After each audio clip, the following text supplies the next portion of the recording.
ಕಂದಹಳ್ಳಿ ಮಹದೇಶ್ವರ ಸನ್ನಿಧಿಯಲ್ಲಿ ಅಮಾವಾಸ್ಯೆ ಸಂಭ್ರಮ. ಯಳಂದೂರು ತಾಲೂಕಿನ ಕಂದಹಳ್ಳಿ ಗ್ರಾಮದ ಪುರಾತನ ಶ್ರೀ ಮಹದೇಶ್ವರ ಸ್ವಾಮಿ ದೇವಸ್ಥಾನದಲ್ಲಿ ಆಷಾಢ ಅಮಾವಾಸ್ಯೆ ಪ್ರಯುಕ್ತ ವಿಶೇಷ ಪೂಜೆ ಹಾಗೂ ಧಾರ್ಮಿಕ ಕಾರ್ಯಕ್ರಮಗಳು ಭಕ್ತಿ ಭಾವದಿಂದ ಜರುಗಿದವು. ನೂತನ ಬೆಳ್ಳಿ ನಾಗಾಭರಣ ಮೂರ್ತಿಯ ಉತ್ಸವದ ಹಿನ್ನೆಲೆಯಲ್ಲಿ ಸಾವಿರಾರು ಭಕ್ತರು ಆಗಮಿಸಿ ಸ್ವಾಮಿಯ ದರ್ಶನ ಪಡೆದರು. ವಾಹನ ಪೂಜೆ, ಬೆಳ್ಳಿ ಮೂರ್ತಿಯ ರಥೋತ್ಸವ ಹಾಗೂ ಅನ್ನ ಸಂತರ್ಪಣೆ ನಡೆಯಿತು. ಕಾರಾಪುರ ವಿರಕ್ತ ಮಠದ ಶ್ರೀ ಬಸವರಾಜ ಒಡೆಯರ್ ಸ್ವಾಮೀಜಿ ಮಾತನಾಡಿ, ಭಕ್ತರ ಸಹಕಾರದಿಂದ ದೇವಸ್ಥಾನ ಅಭಿವೃದ್ಧಿಗೊಂಡಿದ್ದು ಬೆಳ್ಳಿ ಮೂರ್ತಿ ದೇವಸ್ಥಾನದ ವೈಭವ ಹೆಚ್ಚಿಸಿದೆ ಎಂದರು. ಇದೇ ವೇಳೆ ಬೆಳ್ಳಿ ಮೂರ್ತಿ ನಿರ್ಮಾಣಕ್ಕೆ ಸಹಕರಿಸಿದ ಭಕ್ತರನ್ನು ಸನ್ಮಾನಿಸಲಾಯಿತು. ವರದಿ ಗೂಲಿಪುರ ಮಣಿಕಂಠ ನಾಯಕ್.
ಅಂಗಡಿ ಶಂಕರ ನಾಯಕ ಮತ್ತು ನಾವು ಇಬ್ರು ಕೂಡ ಸೇರಿ ಒಂದಷ್ಟು ಎಲೆಗಳ ತಂದು ಅಕ್ಕಿ ಹಾಕಿ ಇಲ್ಲಿ ಅಡಿಗೆಯನ್ನು ಮಾಡಿ BM ಅಮಾವಾಸ್ಯೆ ದಿವಸ ನೀಡ್ಲಿಕ್ಕೆ ಪ್ರಾರಂಭ ಮಾಡೋದು. ಅವತ್ತು ಭಾಗವಹಿಸಿದಂತಹ ಭಕ್ತರ ಒಂದು ಮನಸ್ಸಿನ ಪ್ರಫುಲ್ಲತೆ, ಅವರ ಭಾವ, ಅವರ ಅಭಿಮಾನ ಇವತ್ತಿನ ದಿವಸ ಎಷ್ಟು ಮಟ್ಟಕ್ಕೆ ಬಂದಿದೆ ಅಂದರೆ ಲಕ್ಷಾಂತರ ಜನ ಭಾಗವಹಿಸಿ ನೂರಾರು ಕ್ವಿಂಟಲ್ ಗಟ್ಟಲೆ ಹಕ್ಕಿ ಬೇಯಿಸುವಂತಹ ಒಂದು ಮಹತ್ತರವಾದಂತಹ ಭೀಮನ ಅಮಾವಾಸ್ಯೆಯ ಕಾರ್ಯಕ್ರಮ ಯಳಂದೂರು ತಾಲೂಕಿನಲ್ಲಿ ಎಲ್ಲೂ ನಡೆಯದೇ ಇರುವಂತಹ ಒಂದು ಕಾರ್ಯಕ್ರಮ ಕಂದಹಳ್ಳಿಯ ಮಹದೇಶ್ವರ ದೇವಸ್ಥಾನದಲ್ಲಿ ನಡೀತಾ ಇದೆಯಲ್ಲ, ಇದು ನಿಜಕ್ಕೂ ಕೂಡ ಹೆಮ್ಮೆ ಪಡುವಂಥ ಒಂದು ಸಂಗತಿ.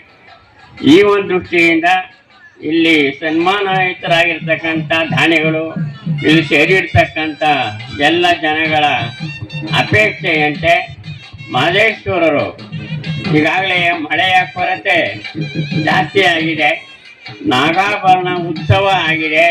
ನಿಮ್ಮೆಲ್ಲರ ಭಕ್ತಿ ಮಹದೇಶ್ವರನಿಗೆ ತಲುಪಿ ಸಕಾಲದಲ್ಲಿ ಅತಿ ಹತ್ತಿರದಲ್ಲೇ ಮಳೆ ಆಗಿ ಜನರು ಸಂತೋಷದಿಂದ ಇರಲಿ, ಅವನ ಆಶೀರ್ವಾದ ನಿಮ್ಮೆಲ್ಲರ ಮೇಲೆ ಇರಲಿ ಅಂತ ಹಾರೈಸುತ್ತಾ ನಮ್ಮ ಮಾತುಗಳಿಗೆ ಮಂಗಳವನ್ನು ಮಾಡ್ತಾ ಇದ್ದೇವೆ. ಮಹಾಸ್ವಾಮಿಗಳ ಪಾದಗಳಿಗೆ ಧನ್ಯವಾದಗಳು. ವಿವರವಾದಂತಹ ಈ ಸ್ಥಳ ಮತ್ತು ಮುಂದಿನ ಭವಿಷ್ಯದ ಕುರಿತು ಹಲವು ಮಾಹಿತಿಗಳನ್ನ ಹಂಚಿಕೊಂಡ್ರು. ಮತ್ತೊಮ್ಮೆ ಅವರಿಗೆ ಅವರ ಪಾದಗಳಿಗೆ ಶರಣು. ಹಾಗೂ ಮುಂದಿನ ದಾನಿಗಳು